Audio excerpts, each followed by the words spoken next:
Le nouveau document du pape François, récemment publié, a suscité de nombreuses réactions au sein de l'Église catholique et au-delà.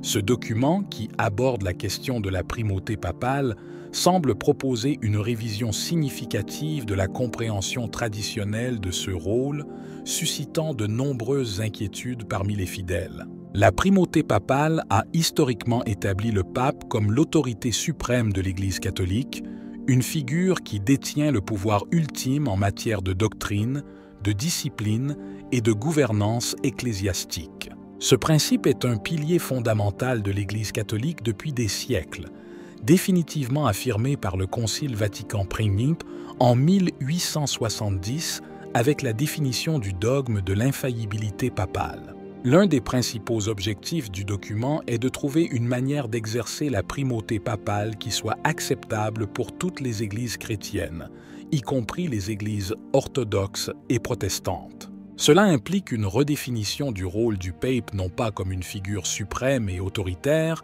mais comme un primus inter pares, premier parmi ses pairs, un leader qui dirige par consensus et collaboration avec d'autres évêques. Cette vision collégiale du leadership papal est considérée comme un moyen de promouvoir l'unité des chrétiens et de surmonter les divisions historiques. Certains ont comparé la dynamique actuelle au thème abordé par Malachi Martin dans son livre « Windswept House », où la destruction de la primauté papale est un thème central. Martin, dans son livre, décrit une Église attaquée, avec des forces internes et externes visant à saper l'autorité du pape. Nous analyserons ces dynamiques et les thèses de Malachi Martin. Premièrement, les réponses au nouveau document varient considérablement. Parmi les catholiques orthodoxes, les réactions ont été mitigées, certains considérant le document comme une menace pour la tradition, tandis que d'autres pensent qu'il pourrait représenter une étape vers une plus grande collégialité et une plus grande participation à la gouvernance de l'Église. Les protestants, en revanche, ont manifesté une réaction plutôt indifférente, même si certains ont salué l'ouverture au dialogue œcuménique. Le contexte dans lequel ce document a été publié est d'une importance fondamentale pour comprendre ses implications. 6 dernières années, le pape François a promu un modèle d'Église plus synodal, dans lequel le dialogue et la consultation sont valorisés. Cette approche synodale se reflète dans des initiatives récentes telles que le synode sur la synodalité, qui a impliqué un large éventail de voix au sein de l'Église, y compris celles des laïcs, des religieux et du clergé. La synodalité, en tant que concept, vise à impliquer toute la communauté ecclésiale dans le processus de prise de décision, rompant avec un modèle hiérarchique centralisé et promouvant une plus grande participation et coresponsabilité. Les réactions au nouveau document du pape François ont été immédiates et extrêmement variées.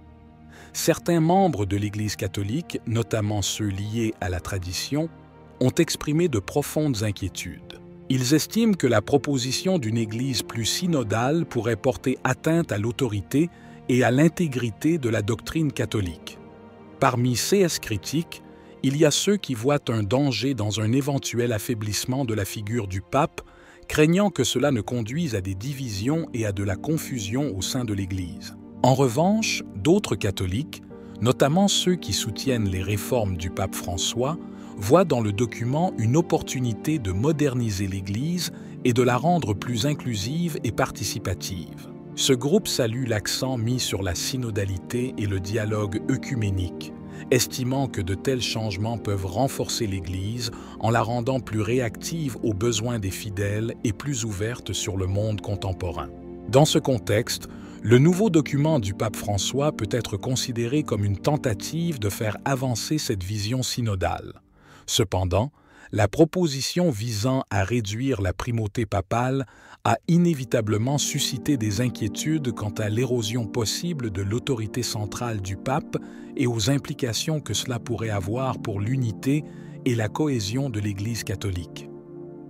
Les discussions et débats qui en résultent vont se poursuivre, avec de profondes implications pour l'avenir de l'Église. Les réactions de l'Église orthodoxe ont été particulièrement intéressantes.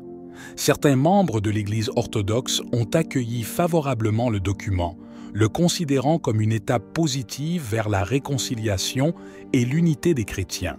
Cet accueil positif repose sur l'interprétation selon laquelle le document peut réduire les tensions historiques entre l'Église catholique et les églises orthodoxes, qui remontent au grand schisme de 1054. Il est toutefois important de noter que toutes les réactions n'ont pas été favorables. Dans de nombreux CA, les prêtres et évêques orthodoxes maintiennent une attitude prudente et parfois sceptique à l'égard de telles initiatives, notamment lorsqu'il s'agit de questions doctrinales fondamentales telles que l'Eucharistie et l'autorité papale. Les réactions des protestants ont également été variées. En général, les protestants ont manifesté une réaction plus indifférente au document, même si certains ont salué l'ouverture au dialogue œcuménique. L'histoire des relations entre l'Église catholique et les communautés protestantes est complexe et marquée par des siècles de divisions théologiques et pratiques. Cependant, l'accent mis sur la synodalité et le dialogue œcuménique pourrait représenter un point de rencontre pour de futures collaborations et discussions. Malgré cela, de profondes différences doctrinales subsistent sur des questions cruciales telles que la communion des saints, la virginité perpétuelle de Marie et la nature des sacrements. Ces divergences continuent de représenter des obstacles importants à la pleine unité entre les différentes confessions chrétiennes. Malachi Martin, dans son livre Windswept House, prédit une destruction de la primauté papale à travers des complots à l'intérieur et à l'extérieur de l'Église. Martin, ancien prêtre jésuite et auteur prolifique, décrit une Église attaquée par des forces laïques et internes qui visent à saper l'autorité du pape. Le nouveau document du pape François peut être considéré comme une étape vers la réalisation de ces prédictions, cherchant à rendre le pape plus fort. D'un primus inter pares, premier parmi ses pairs, plutôt que d'une figure dotée d'une autorité suprême. Dans son roman, Martin explore plusieurs thèmes qui résonnent avec la dynamique actuelle au sein de l'Église catholique. Un thème central est l'idée de conspiration internationale, dans laquelle Martin décrit un réseau de puissances mondiales cherchant à influencer et à contrôler le Vatican à leurs propres fins. Ces pouvoirs voient la décentralisation de l'Église catholique comme un moyen de réduire son influence mondiale et de mieux l'intégrer dans l'ordre mondial laïque. Martin aborde également le thème du modernisme au sein de l'Église. Il affirme qu'il existe des courants internes qui poussent en faveur d'une modernisation radicale, qui inclut la démocratisation du pouvoir papal. Ces courants cherchent à aligner les enseignements de l'Église sur les valeurs modernes et laïques, souvent au détriment des traditions laïques. Martin y voit un danger pour l'identité et l'intégrité de l'Église, craignant que ces tendances ne conduisent à une perte de la véritable foi catholique. Un autre thème abordé est l'érosion de la tradition catholique et l'acceptation croissante des idéologies laïques. Martin estime que ce phénomène peut compromettre la foi et la doctrine de l'Église, entraînant une perte de l'autorité morale et spirituelle. Le document du pape François semble refléter certaines des préoccupations soulevées par Martin. En proposant une plus grande synodalité et un dialogue œcuménique, le document pourrait être interprété comme une tentative d'adaptation de l'Église au temps moderne. Cependant, cette approche a également fait craindre une éventuelle érosion de l'autorité papale, comme Martin l'avait prédit. Martin était une figure controversée, tant de son vivant qu'après sa mort. 6 écrits, dont Windswept House, ont été à la fois acclamés et critiqués. Les partisans voient Martin comme un prophète qui a anticipé les crises actuelles de l'Église, tandis que les critiques l'accusent de sensationnalisme et d'exagération des dangers. Cependant, ses œuvres continuent d'être lues et discutées, notamment à la lumière des développements récents. Le fait que nombre de ses prédictions semblent se réaliser donne à ses écrits une nouvelle pertinence. L'analyse de Martin offre une perspective unique sur les dynamiques internes et externes qui influencent l'Église catholique aujourd'hui.